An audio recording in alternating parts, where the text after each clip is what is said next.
अस्सलाम वालेकुम दोस्तों, कैसे हो? मुझे उम्मीद है कि आप सब सही होंगे। न्यू अपडेट के साथ मैं आपके सामने फिर हाजिर हो चुके हैं। अगर आप कुवैत में रहते हैं या कुवैत की खबरों से हमेशा के लिए अपडेट आना चाहते हैं तो ये वीडियो आप शुरू से लेकर आखिर तक देख सकते हैं। इस वीडियो के अंदर मैं आपको कुछ इंपॉर्टेंट जो है इन्फॉर्मेशन देने वाला हूँ और आप लोगों को बताने वाला हूँ। कुछ लोगों को गिरफ्तार किया गया है, कर्फ्यू के हवाले से कुछ अपडेट है और भी कुछ बड़ी अपडेट है कोरोना वायरस के हवाले से। तो जो कि आपको जान लेना ज़रूरी है। अगर आप कुवैत के अंदर रहते हैं तो इन चीज़ों से आप बच सकते हैं। और अभी जो है काम में लोगों को कितनी परेशानी आ रही है, कितनी नहीं, और भी कुछ बड़ी अपडेट आ रही है, पूरी डिटेल्स के बारे में बात करेंगे। तो चलिए फिर बिना देरी किए वीडियो शुरू करते हैं। लेकिन उससे पहले मैं आपको बता देता हूँ, अगर आप हमारे चैनल पर पहली बार आए हैं तो चैनल को सब्सक्राइब करें और साथ ही साथ बेल आइकन जरूर प्रेस कर दें ताकि हमेशा आपको इसी तरीके से अपडेट मिलती रहे और आप हमेशा हमारे साथ में जुड़े रहें। अगर फेसबुक पेज पे इस वीडियो को देख रहे हैं तो फेसबुक पेज को भी ज़रूर से ज़रूर फॉलो कर लें ताकि हमेशा आपको फेसबुक पेज पे भी इस तरीके की अपडेट मिलती रहे। तो सबसे पहली अपडेट की तरफ बढ़ते हैं। जो बड़ी अपडेट आ रही है निकल के, जैसे कि आपको मालूम है कुवैत में जो लोग हैं, अजनबी लोग एक जगह पे इकट्ठा होते हैं और वहाँ पे जो भी काम करने वाले लोग आते हैं, जो भी काम कराने वाले लोग आते हैं, वहाँ से अजनबी लोगों को उठाते हैं और रोजाना डेली अलग अलग जगहों पे काम करने के लिए जाते हैं। लेकिन जिन लोगों का रेगुलर काम है उन लोगों को तो काम मिल रहा है, लेकिन जो नए तरीके से काम को तलाश करते हैं तो अभी उन लोगों को काम नहीं मिल रहा है। और अगर मिल भी रहा है तो बहुत ज़्यादा कंपटीशन हो गया है। तो काफ़ी ज़्यादा, जैसे कि आपको मालूम था, पहले जो लोग काम करते थे 10 से 20 केडी मिलता था, लेकिन अभी 6-7 केडी में उन लोगों को मजबूरन काम करना पड़ रहा है। तो ये एक बड़ी अपडेट थी, सोचेगा आप लोगों तक शेयर की जाए ताकि अभी कुवैत के अंदर क्या चल रहा है क्या नहीं वो सारी चीज़ आपको मालूम हो जाए। बढ़ते हैं अगली अपडेट की तरफ। जो अगली अपडेट आ रही है निकल के वो आ रही है, जैसे कि आपको मालूम है शोएक के अंदर इस तरीके के इलीगल बहुत सारे लोग काम करते हैं। अभी शोएक के अंदर एक दुकान को जो है छापा मारा है और उसमें जो है एक इंडियन, एक मिस्री, एक कुवैती नागरिक फरार हो गया। अब वहां पे सिलसिला क्या चल रहा था वो मैं आपको बता देता हूँ। जो गाड़ी पे नंबर प्लेट लगाने वाली जो दुकान थी वो वहां पे प्रिंट करती थी और वो जैसे ही प्रिंट करती थी सारी चीज, कोई भी गाड़ी आती थी तो उस पर नंबर प्लेट जैसे उनको चेंज करानी थी या किसी भी तरीके से कुछ भी कराना था वो सारा कुछ वहां पे करते थे। तो इस तरीके से वहां पे छापामारी हुई तो उसमें कुछ इलीगल तरीके से काम हो रहा था। तो जैसे ही छापामारी की गई तो और भी कुछ बड़े बदलाव जो है उसमें पकड़े गए। तो दोनों, एक इंडियन बंदे को, एक मिस्री बंदे को वहां पे गिरफ्तार कर लिया गया है। बाकी एक बंदा जो कुवैती था वो भाग गया है, फरार हो गया है। बाकी इसके हवाले से कोई भी अपडेट आता है तो हम आप तक जरूर शेयर करेंगे। अगर आप किसी भी दुकान पे, गैरेज में, कहीं पर भी काम करते हैं, अगर आप एक इलीगल तरीके से काम करते हैं तो ध्यान रखिएगा, सावधानी बरतिएगा, नहीं तो आपको भी परेशानी हो सकती है। और ये सारी जो चीजें मैं आपको बता रहा हूँ ये आपके साथ में भी हो सकती हैं। बढ़ते हैं अगली अपडेट की तरफ। अगली अपडेट आ रही है, एक इंडियन एम्बेसी से जो है एक नया अपडेट जारी किया है और वो क्या है, जितने भी इंडिया के रहने वाले बंदे हैं उनको बताया है कि आपको जल्द से जल्द जो है वैक्सीन के लिए खुद को रजिस्ट्रेशन करना चाहिए, क्योंकि जितनी जल्दी हो जाए आप लोगों को वैक्सीन लग जाएगी और उतनी ही जल्दी आप अपने कामकाज के लिए या फिर कहीं पर भी आप सफर करते हैं तो आपके लिए कोई भी परेशानी नहीं होगी।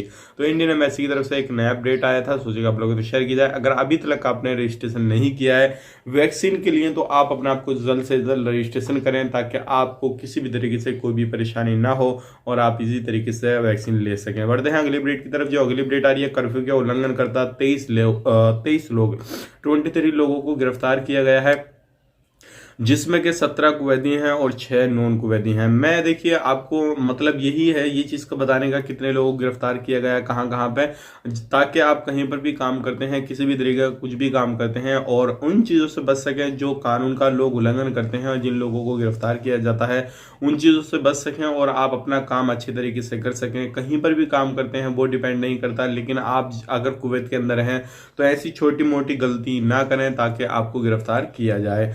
अगली अपडेट की तरफ बढ़ते हैं। जो अगली अपडेट आ रही है निकल के वो आ रही है कर्फ्यू के हवाले से। जैसे कि आपको मालूम है कोर्ट में एक याचिका दायर की गई थी जिसके द्वारा कुछ लोगों ने उसमें बताया था कि जो कर्फ्यू लगाया जा रहा है इसको हटा लिया जाए क्योंकि इससे कोई भी फायदा नहीं होने वाला है। तो कोर्ट ने इस चीज़ को बिल्कुल पूरी तरीके से खारिज कर दिया है और कोर्ट ने कहा है ये जो कर्फ्यू लगाया गया है इसमें काफ़ी ज़्यादा जो है लोगों का ही, जितनी पब्लिक है कुवैत के अंदर रहते हैं, चाहे वो अजनबी हों या कुवैती नागरिक हों, सभी का फायदा है। क्योंकि अगर कर्फ्यू नहीं लगाया जाता है तो काफ़ी ज़्यादा जो केसेस हैं वो मैं आपको आगे बताने वाला हूँ, कितने केसेस हैं कितने नहीं, तो वो ज़्यादा आएंगे और इस तरीके से लोगों की सेफ्टी के लिए कर्फ्यू को लगाया गया है। तो ये एक अच्छी अपडेट बोल सकते हैं या कुछ भी इस चीज को बोल सकते हैं, लेकिन जो याचिका दायर की गई थी कोर्ट के अंदर, जो केस किया गया था उसको खारिज कर दिया गया है, रद्द कर दिया गया है। तो एक बड़ी अपडेट थी, सोचेगा आप लोगों तक शेयर की जाए ताकि आप लोग भी इस चीज को समझ सकें। और जो कर्फ्यू चल रहा है वो अभी इसी तरीके से अप्रैल के महीने तक चलता रहेगा। हालांकि इसमें बदलाव भी और भी किए जा सकते हैं, जैसे कि इसको जो है रमजान में भी रखा जा सकता है, लेकिन जो टाइम टेबल है वो 8 से 10 घंटे का कर दिया जाए या कुछ और कम कर दिया जाए, वो अलग अपडेट है। जैसे ही इसके हवाले से कुछ अपडेट आता है तो हम आप तक जरूर शेयर कर देंगे, लेकिन अभी फिलहाल में यही अपडेट था तो यही आपके साथ शेयर कर दिया। अब बढ़ते हैं अगली अपडेट की तरफ। जो अगली अपडेट आ रही है पिछले 24 घंटे की कोरोना वायरस रिपोर्ट के बारे में बात कर लेते हैं।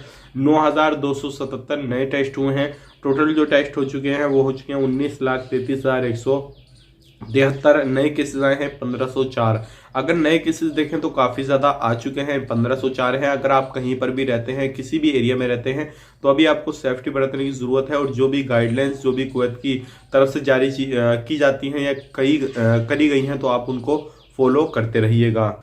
अगर फॉलो करेंगे तो आपको कहीं पर भी कोई भी परेशानी नहीं आएगी, अगर फॉलो नहीं करेंगे तो आपको परेशानी आ सकती है। टोटल केसेस की बात करें 2,13,673 टोटल केसेस हो चुके हैं। 6 लोगों की मौत हुई है। टोटल मौत हो चुकी है 1,194। और ये 24 घंटे के अंदर 8 लोगों की मौत हुई है। और 1452 जो केस हैं वो रिकवरी हुई हैं। पिछले 24 घंटे के अंदर टोटल रिकवरी हो चुकी हैं 1,98,273। और अभी भी जो एक्टिव केस हैं वो हैं 14,206। और जो सीरियस केस हैं वो काफ़ी ज़्यादा हो चुके हैं, 219 सीरियस केसेस हो चुके हैं। ये केसेस जो थे काफ़ी ज़्यादा कम थे, लेकिन जैसे ही रोज़ाना पे जो है केसेस 1000 से ऊपर आते रहे तो सीरियस केसेस भी काफ़ी ज़्यादा हो गए। तो उम्मीद करता हूँ जो भी इन्फॉर्मेशन मैंने आपको कोरोना वायरस के हवाले से और भी कुछ बड़ी अपडेट दी है उसके हवाले से, तो सारी चीज़ आपको समझ में आ गई होगी। अगर आप कहीं पर भी रहते हैं, किसी भी एरिया में रहते हैं, तो आपको ध्यान देने की ज़रूरत इस चीज़ पे है कि जो भी गाइडलाइंस कुवैत गवर्नमेंट की तरफ से बनाई जा रही हैं कोरोना वायरस को लेकर, आपको उनको फॉलो करना है। और अगर आप एक अजनबी हैं, चाहे वो किसी भी कंट्री से रहते हैं, किसी भी कंट्री में रहते हैं, तो आपको अभी कोरोना वायरस की वैक्सीन लेना ज़रूरी है। क्योंकि इंडियन एम्बेसी ने भी ये अपडेट दिया है कि आपको जल्द से जल्द अपना खुद का रजिस्ट्रेशन करना है, और जब आपका नंबर आए तो आपको तुरंत वैक्सीन ले लेना है। तो इसलिए मैं आपको बता रहा हूं, क्योंकि अगर जितनी जल्दी आप वैक्सीन ले लेंगे तो आप उतनी जल्दी फ्री हो जाएंगे। जैसे कि आपको मालूम है रमजान के बाद में अगर कहीं पर भी आप घूमने के लिए जाते हैं, किसी भी जगह पे जाते हैं, खास करके सिनेमा हॉल वगैरह या किसी भी मॉल वगैरह में, तो हो सकता है जितने लोगों को वैक्सीन लगी हुई है सिर्फ उन्हीं लोगों को एंट्री दी जाए, दूसरे लोगों को एंट्री नहीं दी जाए। तो ये नए नए कानून जो है कुवैत सरकार बना रही है, और भी कुछ नए कानून बन सकते हैं। तो ये सारी चीज़ आपको ध्यान में रख लेना है। और किसी भी तरीके से कोई भी चीज़ अगर आपको परेशानी आती है तो आप ज़रूर इंडियन एम्बेसी को कॉन्टैक्ट कर सकते हैं।